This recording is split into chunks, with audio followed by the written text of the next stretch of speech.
All right, what I wanted to talk to you today about is workmanship. Sometimes, even though you get it repaired, when you're done, it really doesn't look complete. And it may not be complete. Now behind me I've got a bunch of furnaces that are definitely not what I would call ready for prime time. These are all junk furnaces that I pick up. And of course there's parts missing off of them and so on. One of the things a customer is going to notice is, are the covers on properly?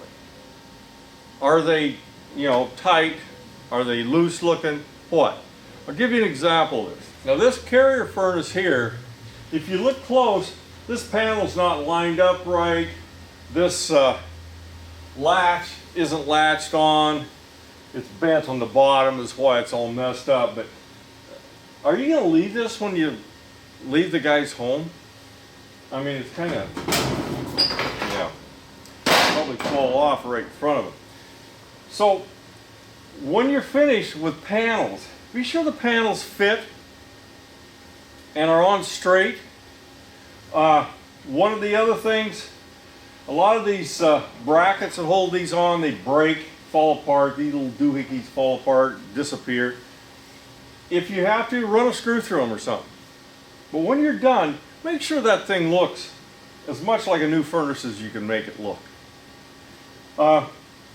Missing screws, kind of hard to see there, but make sure all the screws are in, all the gaskets are there, things like that.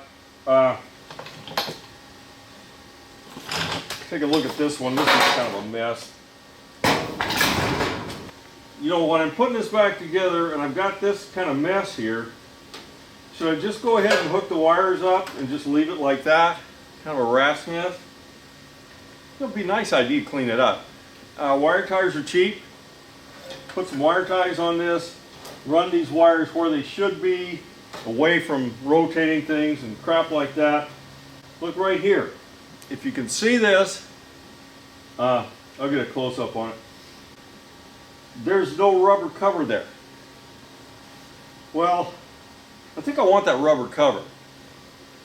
This thing is going to be putting out about 200 volts out of that cap, and so you get a pretty nasty shock off it.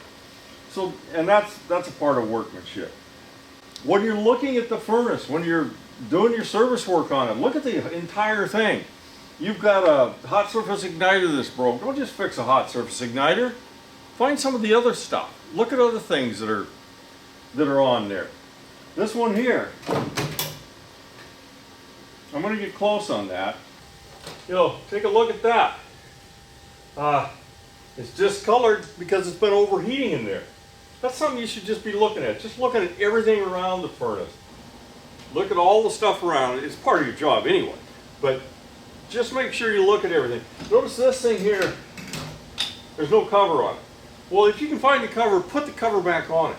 That could be dangerous. A customer gets shocked on it. Anybody gets shocked on it. So, bring a vacuum cleaner with you. Take the vac down there, clean up this crap, just, around the furnace is fine. Where you've taken parts out, you've probably dropped crap on the ground or inside the furnace. Vac it up, get it all cleaned up before you leave. Another issue is we used to like to always put the used parts next to the furnace because it kind of told the story about what had been done to the furnace. But it's really not necessary. You should be putting a sticker on these things. I don't see any stickers, but for your company that tells who to call on it. But most of these stickers have a space in them for writing what was done to the furnace. I knew one company that actually made a book, kind of a little booklet thing for theirs, and they could have repairs over 20 years. Write what you did on there, then you really don't need those parts. Now there's a legal issue here, so if you're going to take those old parts, go to the customer and say, would you like me to dispose of the old parts down there in the furnace? And if they say yes, mark it on the invoice.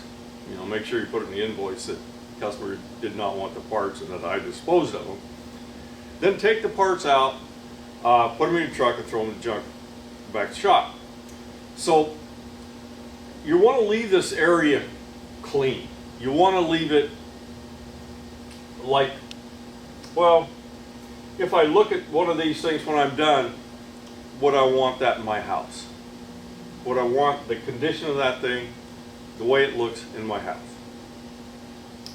Take your vac, clean everything up around where you work, run your work area, clean up that, and just make sure when you leave, the furnace looks good. Because now if I go to this one and this panel falls off after I leave, the customer's going to have the impression that you can do very good work because you let parts fall off.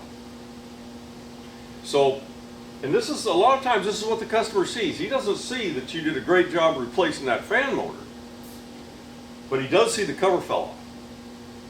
So, complete job, clean up the area, make sure you check everything on the furnace while you're there.